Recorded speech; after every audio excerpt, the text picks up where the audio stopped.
Dictation को start करते हैं 5 सेकंड के बाद। स्टार्ट। अध्यक्ष महोदय, आज सदन में वित्त मंत्रालय की मांगों पर बहस हो रही है। सरकार के हर विभाग का वित्त मंत्रालय से संबंध होता है। देश में जो प्रगति हुई है और हो रही है उसकी काफ़ी चर्चा हुई है। जो प्रगति हुई है वह चारों ओर दिखाई पड़ रही है। कम से कम रेल विभाग में तो काफ़ी प्रगति दिखाई पड़ रही है। रेलों में अब भीड़ कम होती है। बिजली का भी काफ़ी विकास हुआ है।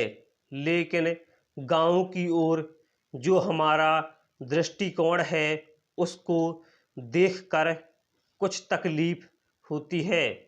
अभी जो जनगणना हुई उसे देखने से मालूम होता है कि शहरों की जनसंख्या अधिक बढ़ी है। आज देहातों से लोग शहरों की ओर आ रहे हैं।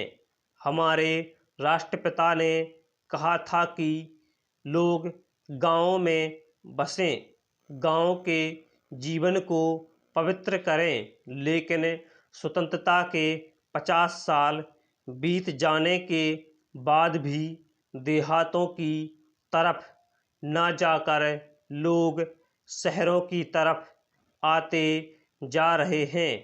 इस प्रश्न पर हमें कुछ गंभीरता से विचार करना होगा। यदि देहातों में लोगों को सुख सुविधाएं मिलती जो आज शहरों में प्राप्त हैं, तो लोग देहातों से शहरों की तरफ ना दौड़ते बल्कि शहरों से देहातों की ओर जाते। देहात के जीवन में दो प्रकार की चीज़ें थीं। एक तो जमींदारी प्रथा थी और दूसरे वे लोग थे जो रुपये का लेन देन करते थे। जमींदारी प्रथा समाप्त हुई जिससे लोगों को कुछ राहत मिली। जहाँ तक रुपये के लेन देन का प्रश्न है, पहले 25% तक ब्याज लिया जाता था, उसमें अब कमी हुई है।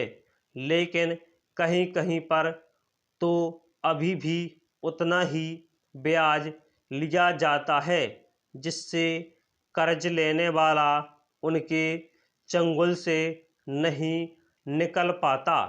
सरकार भी अब उचित दर पर कर्ज देने लगी है। इसी कारण से कहीं कहीं पर साहूकारों के ब्याज की दर में कमी आई है। लेकिन इसके बावजूद भी यदि हम देहातों और शहरों की तुलना करते हैं तो उन दोनों के स्तर में काफ़ी अंतर पाते हैं। अभी कहा गया है कि पंचवर्षीय योजना के कारण देश की आमदनी बढ़ी है। यदि यह बात सही है तो मैं जानना चाहता हूँ कि वह आमदनी कहाँ गई। इस बात का पता लगाने के लिए सरकार ने एक कमेटी बैठाई है जो इसकी जांच करेगी कि वह बढ़ी हुई आमदनी कहाँ है और किसके हाथ में पहुंची है। अभी एक माननीय सदस्य ने योजना मंत्री जी से प्रश्न पूछा था कि पहली और दूसरी योजनाओं के कार्यान्वित हो जाने के बाद किस भाग को अधिक लाभ पहुंचा है और किस भाग को कम पहुंचा है या बिल्कुल ही नहीं पहुंचा है। इस प्रश्न के उत्तर में मंत्री महोदय ने बताया कि अभी इस पर विचार हो रहा है और देखा जा रहा है कि किस वर्ग को कितना लाभ हुआ है। मंत्री जी महोदय के इस प्रश्न को सुनकर मुझे बहुत आश्चर्य हुआ है और मैं आशा करता हूं कि सरकार सब वर्गों का ध्यान रखेगी। स्टॉप।